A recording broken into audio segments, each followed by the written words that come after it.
Hello my dear friends, welcome to our YouTube channel Edup exam.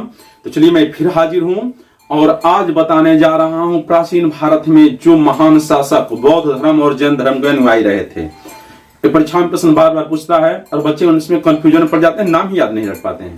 तो मैंने बताया हो मास्टर ट्रिक और उससे आप मात्र 10 सेकंड में उत्तर बता दीजिए। नाम याद है तो रटना भी जरूरी नहीं है, मात्र 2 ट्रिक और उससे बौद्ध धर्म और जैन धर्म के दोनों शासक याद, कौन बौद्ध धर्म को ज्यादा समर्थन दिए, कौन जैन धर्म को ज्यादा समर्थन दिए। तो चलिए समझते हैं। बौद्ध धर्म के अनुयायी शासक आपसे पूछता है तो ट्रिक याद रखना चाहिए। बापू ने कहा, बापू ने कहा,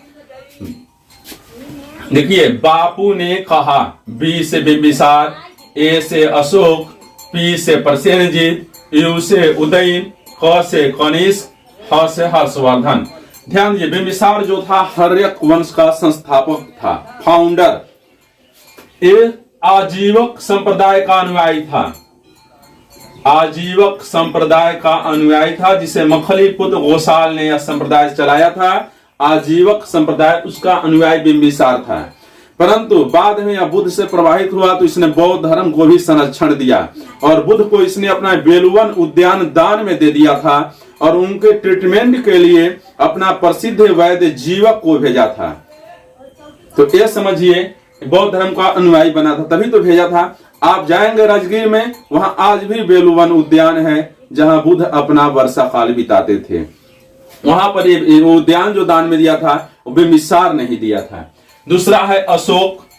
ये तो महान बौद्धिस्ट, पूरे मतलब कई देशों में बौद्ध धर्म का प्रचार प्रसार किया। कलिंग युद्ध में इतना नरसंहार हुआ, उसके बाद इसने बौद्ध धर्म अपना लिया। तो अशोक, फिर कौशल नरेश प्रसेनजीत, जिनके राज्य में अंगुलीमाल डाकू रहता था। ये ध्यान रखना चाहिए, कौशल नरेश प्रसेनजीत के राज्य में ही अंगुलीमाल डाकू रहता था, जिसे बुद्ध ने सुधारा था। फिर है उदयन और फिर कनिष्क, बहुत बड़ा बौद्धिस्ट, कुषाण वंश का सबसे प्रतापी शासक। और हर्षवर्धन, हर्षवर्धन को द्वितीय अशोक भी कहा जाता है। ध्यान दीजिए, हर्षवर्धन ही ऐसा था जिसमें, कनिष्क को द्वितीय अशोक कहा जाता है। हर्षवर्धन भी अशोक की तरह प्रारंभ में शैव धर्म का अनुयायी था, बाद में यह बौद्ध धर्म की दीक्षा ले लेता है जब ह्वेनसांग ऋषि के शासन काल में भारत आया था। हर्षवर्धन के शासन काल में। तो आपसे पूछे बौद्ध धर्म का अनुयायी शासक बताइए, तो ट्रिक याद रखना चाहिए। बापू ने कहा, बी से बिंबिसार, ए से अशोक, पी से प्रसेनजीत, यू से उदयन, क से कनिष्क, ह से हर्षवर्धन।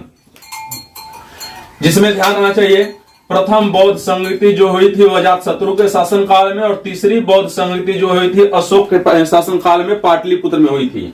और कनिष्क ने चौथी बौद्ध संगति बुलाया था कश्मीर के कुंडल वन में प्रथम शताब्दी में 76 ईसा पूर्व में, 78 ईसा पूर्व में, 76 ईसा पूर्व में बुलाया था। तो ध्यान देना है, अशोक के शासन काल में तृतीय बौद्ध संगति हुई थी, बहुत इंपोर्टेंट प्रश्न परीक्षा पूछता है। और कनिष्क के शासन काल में चतुर्थ बौद्ध संगति हुई थी। बहुत बोलते हैं साइंटिस्ट विद्वान 5वीं बौद्ध संगति भी हुई थी, पर हर्षवर्धन शासन काल में, पर 5वीं बौद्ध संगति नहीं हुई थी। हर्षवर्धन ने सर्वधर्म सम्मेलन बुलाया था, वो भी 2-2 बार बुलाया था। एक बार इलाहाबाद में, प्रयागराज में, और एक बार बुलाया था उज्जैनी में। सर्वधर्म सम्मेलन बुलाया था हर्षवर्धन ने बौद्ध संगति नहीं बुलाई थी, इतना ध्यान देना है, कंफ्यूजन में मत पड़िएगा। तो ये हमेशा ध्यान दीजिए, अशोक और कनिष्क ने जो है वो बौद्ध संगति बुलाई, हर्षवर्धन ने सर्वधर्म सम्मेलन बुलाया। 2 बार बुलाया। कहां बुलाया? एक बार बुलाया इलाहाबाद में, दूसरी बार बुलाया उज्जैनी में। अब चलते हैं जैन धर्म के अनुयायी शासक। ट्रिक, काचू, एकदम मस्त, चाचू, चाचू सही बना है, काचू। और काचू से चलिए पढ़ते हैं काचू।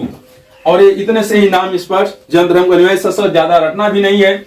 फिर से कलिंग नरेश खारवेल, उड़ीसा का क्षेत्र है कलिंग, जानते हैं उड़ीसा को जो तटवर्ती क्षेत्र था उसे कलिंग नाम से जाना जाता है।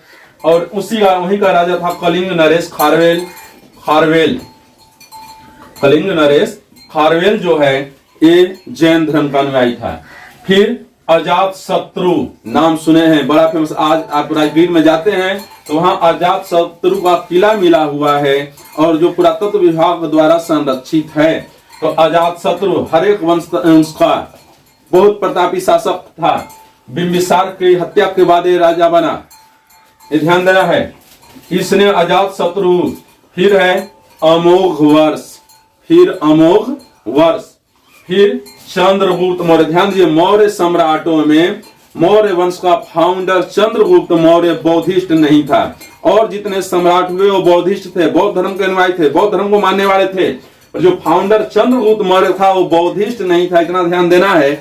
यह जैन धर्म का अनुयायी था, और यह कर्नाटक के श्रवणबेलगोला में जाकर अपना जैन धर्म से शरीर जो है वहां त्याग देता है बिना अन्न जल ग्रहण किए। तो इतना जरूर ध्यान देना है, चंद्रगुप्त मौर्य मौर्य सम्राट का ऐसा सम्राट जो मौर्य वंश का फाउंडर था, मौर्य साम्राज्य का फाउंडर था, वह बौद्धिस्ट नहीं था। सारे शासक बौद्धिस्ट हुए, इसके बाद जितने भी उत्तराधिकारी हुए बौद्धिस्ट थे, पर चंद्रगुप्त मौर्य जो है वो जैनिज्म था, भद्रबाहु से दीक्षा लिया था।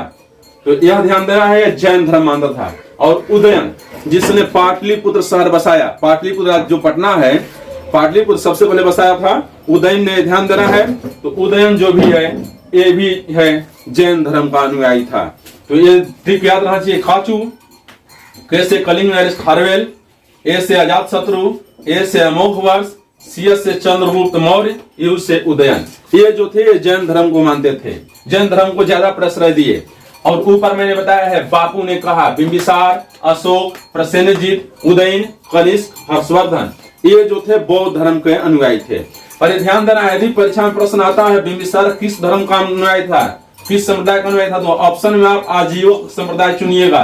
यदि बौद्ध रहता है तब दरअसल आजीवक संप्रदाय से बहुत ज्यादा प्रभावित था।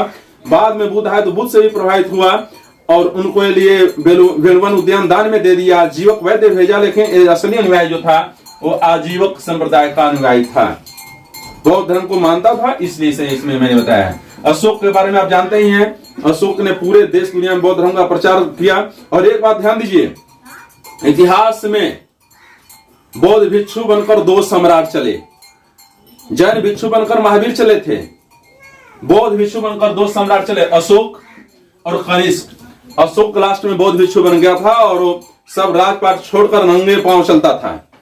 और उसी के अनुसार कनिष्क भी बाद में बौद्ध भिक्षु बन गया था अशोक की तरह, और ये भी नंगे पांव सम्राट होकर। धरती पर पहली घटना थी जब सम्राट होकर वह भिक्षा लेकर भिक्षाटन से अपना जीवन बिताता था अशोक, और इसके बाद हुआ कनिष्क जो बौद्ध भिक्षु बने। पूछता है प्रश्न, और जैन भिक्षु में महावीर, वर्तमान महावीर भी सम्राट होकर भी जैन भिक्षु बने। तो 3 ऐसे राजा हैं प्राचीन भारतीय इतिहास में जो सम्राट होकर भी बौद्ध भिक्षु बने। और इसमें से 2 मेन राजा हैं, इन्होंने तो, बुद्ध ने भी बौद्ध धर्म छोड़ दिया था, महावीर ने भी जैन धर्म छोड़, मतलब बुद्ध ने तो राजपाट छोड़ दिया था, बौद्ध धर्म वो तो चला ही, और महावीर ने जैन धर्म में थे, 24वें मतलब तीर्थावलंबी थे। इस परंतु सम्राट रहते हुए शुरू में दोनों सम्राट बने थे, अशोक और कनिष्क। और ये भारतीय धरती पर ऐसी पहली घटना थी जो राजा होकर भी बौद्ध भिक्षु बने थे, बौद्ध भिक्षु की तरह रहते थे, चलते थे। तो ये है, ध्यान रखना है, अशोक और कनिष्क, ऐसे 2 सम्राट जो बौद्ध भिक्षु बने। तो चलिए मिलते हैं फिर दूसरे दिन, फिर नए पॉइंट पे। और यदि वीडियो पसंद आया हो तो वो चैनल को लाइक, सब्सक्राइब और शेयर कर दीजिए, और बेल आइकन दबा दीजिए, जिससे आने वाला हर अपडेट मिलता रहे। तो जय हिंद।